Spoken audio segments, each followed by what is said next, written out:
बिस्मिल्लाहिर्रहमानिर्रहीम अस्सलाम वालेकुम। हमारे जितने भी ओवरसीज़ बहन भाई हैं इनके लिए ख़ास तौर पे हम ये वीडियो बना रहे हैं। पाकिस्तान के अंदर सियासी हालात आपके इल्म में ही है और सिविल नाफरमानी की तहरीक भी चल रही है। ओवरसीज़ से कहा जा रहा है कि आप अपने जो रेमिटेंस हैं वो पाकिस्तान ना भेजें। तो इसके ऊपर हमने कुछ चीज़ें सामने आई हैं, केस सामने आया है। ओवरसीज़ पाकिस्तानियों ने ऐसा करने का ऐलान सोशल मीडिया पे किया, पुलिस को रिपोर्ट किया गया और उसके बाद क्या होता रहा ये आप तक पहुंचाना बहुत ज़रूरी है, क्योंकि हम एक जज्बाती कौम हैं और जज्बाती लोगों के साथ क्या होता है ये भी हम आगे चल के बयान करेंगे। 9 मई को जो कुछ भी हुआ उसमें कोई था कोई नहीं था, मुझे वो मासूम और वो बेचारे आम पाकिस्तानी जो जज्बात के अंदर बह के वो थोड़े बहुत, कोई किसी ने डंडा मारा, किसी ने गमला तोड़ा, आज वो 10-10 साल की कैद की सज़ा पा चुके हैं, तो मुझे उन पर बहुत रहम आता है। मेरे दिल में उनके लिए अफसोस है कि उनका फ्यूचर तबाह हो गया। इसीलिए मैं बाकी पाकिस्तानियों से कहूँगा कि याद रखना कि जितना भी कुछ हो रहा है, आखिरकार जिन लोगों के ख़िलाफ़ हमें भड़काया जा रहा है, ये सारे के सारे आपस में बगलगीर होंगे, जफियाँ डाल रहे होंगे, हाथ मिला रहे होंगे, और ये जो लोग बेचारे बीच में फंस गए हैं ये अपने इस नुकसान का अजाला नहीं कर पाएंगे। रेमिटेंस के हवाले से जनाब अली एक पोस्ट सामने आई है अमारात से, जहाँ पे एक पाकिस्तानी ने पोस्ट की कि मैं यहाँ पे होता हूँ, मेरा बिज़नेस है, मेरे साथ तकरीबन कोई 170 से ज़्यादा और लोग भी हैं, हम अपनी रेमिटेंस पाकिस्तान नहीं भेजेंगे। मैं अपनी टीम से कहूँगा कि इनके नाम वगैरह को छुपा दें भाई साहब का, अगरचे वो खुद छुपाना नहीं चाह रहे लेकिन आप छुपा दें, कहीं हमारी वजह से किसी ओवरसीज़ पाकिस्तानी को दिक्कत ना हो। तो खैर इन भाई साहब ने ये पोस्ट की और कहा कि मैं रेमिटेंस जो नहीं भेजूँगा, हमारी जंग है, हम तुम्हें वहाँ से मारेंगे, जो बातें काम पाकिस्तान में चलती हैं।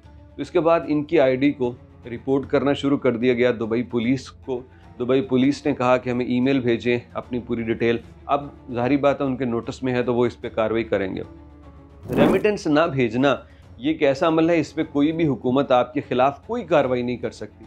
लेकिन अगर सोशल मीडिया पर आप कहेंगे कि हुंडी के ज़रिए रकम भेजूँगा, वैसे नहीं भेजूँगा, तो ये जुर्म है, ये नहीं करना। दूसरा ये है कि अगर आप दूसरे मुल्क में रहते हुए पाकिस्तान की पॉलिटिक्स पे बात करेंगे और उसके मुतालिक अपनी राय इस अंदाज से देंगे कि वो जारहाना हो, तो वो मुल्क आपको पकड़ेगा।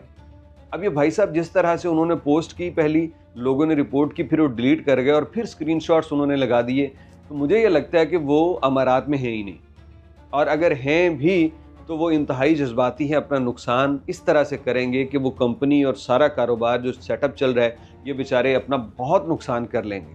ये नुकसान ओवरसीज़ बाकी ना करें। आप रेमिटेंस नहीं भेजना चाहते तो इसके लिए आप कोई ऐसा काम क्यों करें कि आप कानून की गिरफ्त में आ जाए। मैं कह रहा हूँ कि आपका हक है, जो आप राइट अपनाना चाहते हैं आप अपना लें, लेकिन सोशल मीडिया पे अपना इजहार कुछ इस तरह से रखें कि आप किसी मुश्किल में ना पड़ें।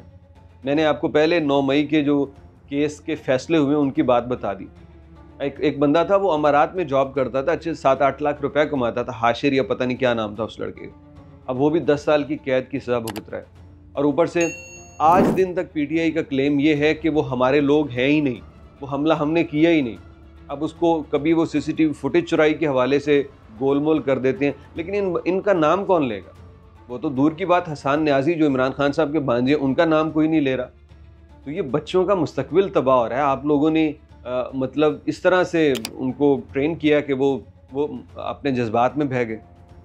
अब पॉलिटिकल जो आपकी स्ट्रगल है वो ज़रूर कीजिए, लेकिन ये थोड़ी है कि आप इस तरह से फुलटा साहब को करवाई फ़ौज ने, आपने उसको खेल दिया और बड़ा गर्क कर लिया। मैं पाकिस्तानी पॉलिटिक्स में इसलिए नहीं बात करता कि यहाँ पे कोई समझने को तैयार ही नहीं है।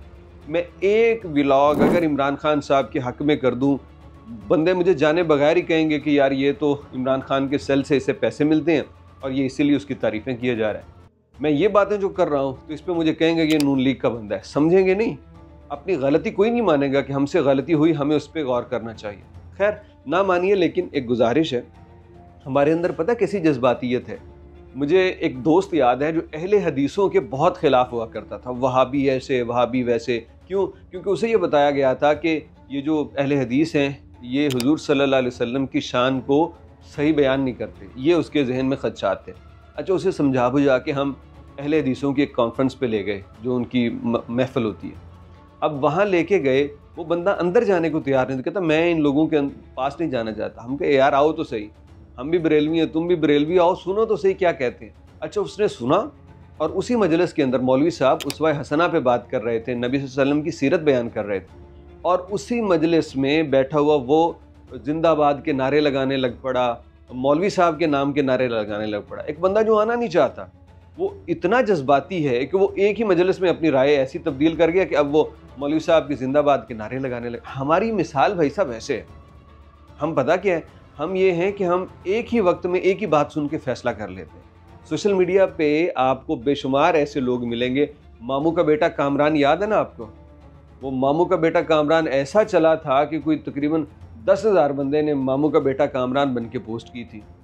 तो भाई अभी भी ऐसा हो सकता है, बहुत से लोग आएंगे, ये पैसे हैं ये, और जिस बंदे का मैंने हवाला दिया कि दुबई में मुकीम पाकिस्तानी ने ऐसा किया, वो शो मनी भी कर रहा है जो कि कानून के ख़िलाफ़ है। तो बहुत से अकाउंट और पोस्टें ऐसी आएंगी, वो आपको कहेंगे कि मैं ये रकम है पाकिस्तान नहीं भेज रहा, मैं सिविल नाफरमानी की तहरीक में हिस्सा ले रहा हूँ। लेकिन हो सकता है कि वो बंदे वहाँ पे मौजूद ना हो, वो सऊदी अरब में किसी से वो तस्वीरें रियाल की या दिरहम की अमारात से मंगवा के पोस्टें करते रहें, और हमारे ये जज्बाती पाकिस्तानी बहन भाई अपने आप को मुश्किल में डाल लें। जो करना है कीजिए। एक बात सामने आई थी, हमने ज़िम्नन अर्ज़ कर दी कि आप अमारात और सऊदी अरब में रहते हुए अपनी पॉलिटिकल अफिलिएशन शो ज़रूर कीजिए, लेकिन हुदूद व क़ुयूद को जहन में रखिए। आपके पीछे यहाँ पे कोई नहीं आने वाला। जिनके लिए मौलाना फजलुर रहमान के बारे में जो बातें होती थी वो आज आप देख लें, मौलाना फजलुर रहमान इमरान खान के बारे में जो कुछ कहते थे वो आज आप देख लें। जनाब अली वो हवा नहीं गुजरती अब तो दोनों के दरमियान, दोनों पार्टियों के दरमियान। तो यही हाल बाकियों के साथ होना है, इन्होंने बगलगीर होना है, और ये बगलगीर होना अच्छी बात है। मैं कहता हूँ जितनी भी करैक्टर असैसिनेशन करने वाले लोग होते हैं किसी भी जमात के, ये गलत करते हैं। इनको चाहिए कि एक होकर मुल्क के लिए काम करें, और वही हमें सबको उसके लिए मेहनत करनी चाहिए। मर्जी जनाब की, हमने तो एक अर्ज़ गुजारिश आपसे करनी थी, कर दी।